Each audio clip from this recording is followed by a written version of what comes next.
Hello everyone, welcome back to the Ness River Railroad. David MacDonald here.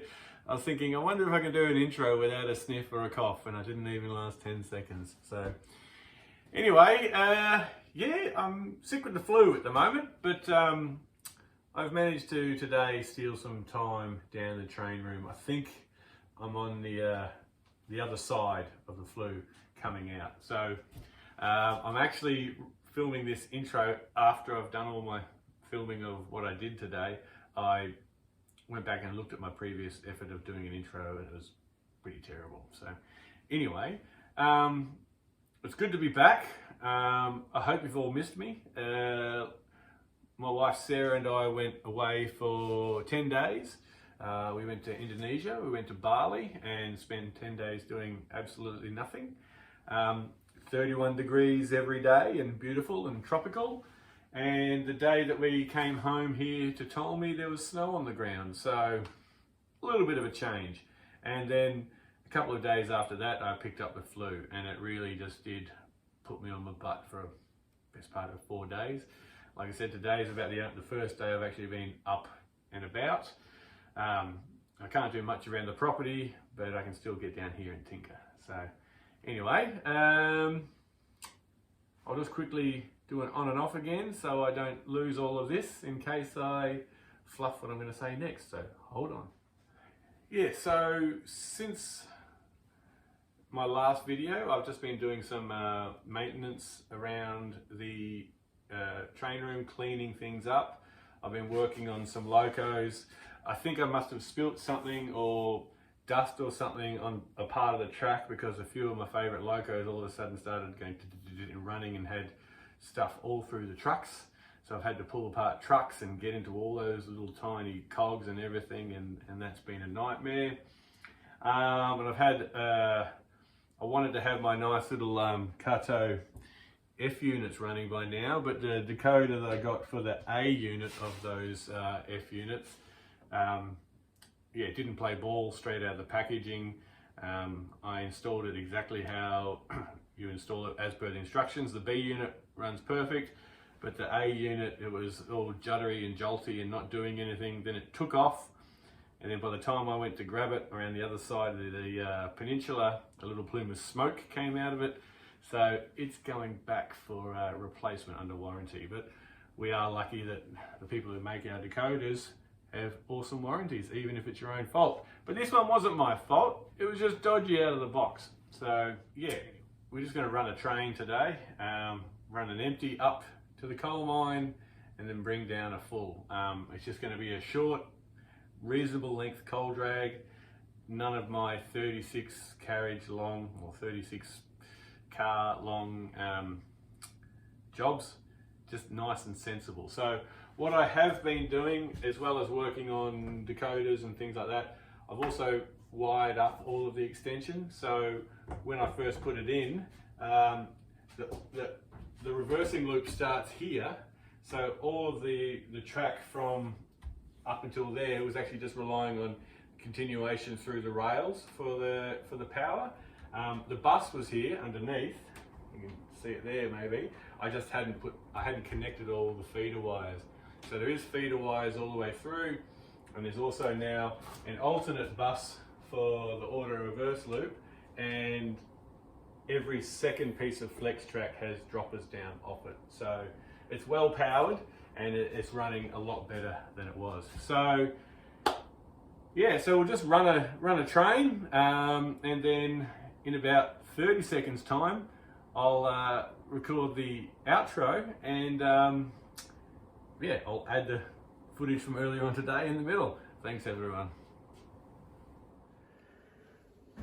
All right, this is the third time I've tried to do this a little bit. Every time I need to sneeze or cough or something. So anyway, what I'm going to do today is I'm going to run these empty coal wagons up to the tipple and then bring a full load down. So my little yard here is set up, it's more of an interchange yard than a big yard. So I've got my arrivals and departures, another one there.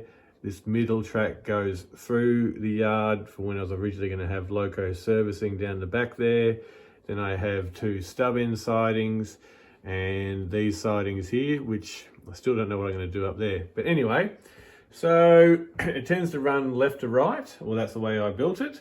So Loco's going to leave there, do the loop, go down under the peninsula, back up the back, through the back run there, onto the extension, up to the extension, drop off the empties in here, pick up these full, and then head back down, down, onto the peninsula, through that loop, down behind the gravel area, then change out to the other track over here. So then it gets onto there, sorry about that. So it can then do the loop, back up over the peninsula yet again, and then come in down to this way. So yeah, we'll see how it goes. I'm not going to really talk through the train running. I'll just video it in a few spots, and I'll get the sound cranked up back on him again. So watch this space.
Sorry about that.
All right. Yep, he's cleared. So he'll come forward.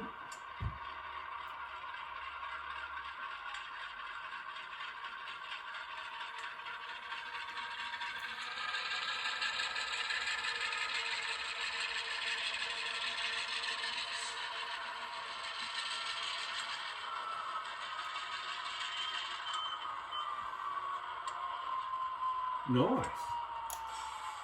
And we're ready to get out of here.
Yeah, right.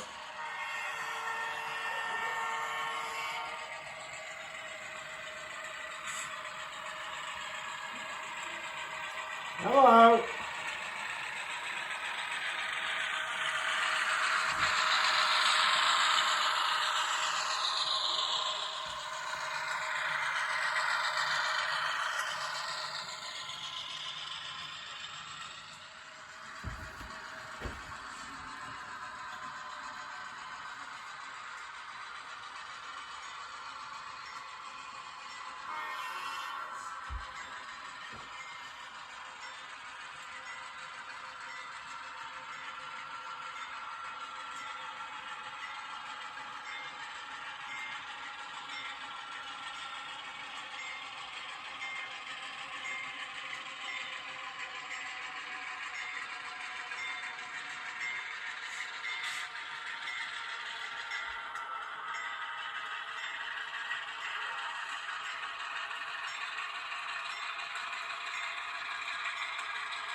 All back. Look, there you go. Change the camera angle. You wouldn't think it only happened 30 seconds apart. So that's the end of today's video, everyone. I love running that Rapido unit, and the sound of it and everything is so smooth. Yeah, it's really good. I'd love to have a few more, but oh well, you can only have so many. But I have sent away my B class, which I wrecked. I wrecked it, not a problem with the product. I wrecked the decoder on that one, so that's away getting repaired, and I'll have that back soon. One thing I'm finding is when I first got into the hobby, you know, a while ago, I was loving all the big locos, like the SD70 ACEs and the Gevos and stuff like that. But I'm finding myself now being drawn to like the quirkier, different locos, which is, you know, it's kind of cool. Like, yeah, I guess it's your interests and everything change and stuff as you go along. So now I wanted to ask also for if anyone has any opinions or feedback. I'm looking at getting a different throttle for the layout. Now I run Digitrax, and I've got the old DT402 there, and I've got the, was that the UT4 or whatever? I love using the UT4, that's so idiot proof. But my poor old DT402, it's had a hard life. It's been dropped a few times and had a few things happen to it. And I was on the TCS website, and I saw that they offer a Wi-Fi, a universal Wi-Fi throttle. Now I have the Digitrax Wi-Fi unit for when if I want to run my phone as a throttle, but I thought I'd see if anyone who watches my channel has experience with those throttles, what you think they're like, if you think they're worth the money, things like that. So it's just a thought, you know, maybe just to have a more reliable throttle working again. So anyway, so that's about it, guys. It's great to be back in the train room. I'm happy to be able to upload a video for you. I do really appreciate you all, and just the feedback that I get in the comments and the chit chat and stuff like that. I really enjoy it. So thank you very much for that. So if you've made it this far in my video and you aren't a subscriber or whatever, maybe subscribe, like, comment, all that sort of stuff. So I'm not sure what the next video will entail. I think I'll be taking the advice of a friend of mine. I'm just going to run the trains on the track and get the track work as dialed as I can before I try and move on too far with much more scenery. I love the scenery stuff, but yeah, I wouldn't want to have to try and rip any of it up to try and repair track work that's a bit pox. So, all right, I feel a cough coming on. Excuse me. So that's it, everyone. I hope you're doing well where you are, and stay safe, and I'll see you in another couple of weeks, probably with another video. I always say a couple of weeks, and then it's like 3 days, but we'll see what happens. All right, thanks everyone. Cheers, bye.